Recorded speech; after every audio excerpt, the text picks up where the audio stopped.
নওগাঁয় শুরু হয়েছে ৩ দিনব্যাপী জাতীয় ফল ও আম মেলা।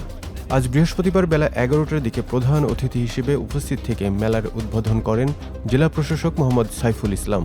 জেলা কৃষি সম্প্রসারণ অধিদপ্তর চত্বরে মেলায় প্রায় ১০টি স্টলে শতাধিক বিভিন্ন জাতের ফল প্রদর্শন করা হয়।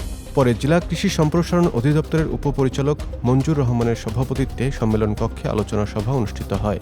এ সময় civil surgeon doctor Aminul Islam সহ বিভিন্ন সরকারি দপ্তরের কর্মকর্তা, কৃষি অফিসের কর্মকর্তা সহ কৃষক ও কৃষানীরা উপস্থিত ছিলেন।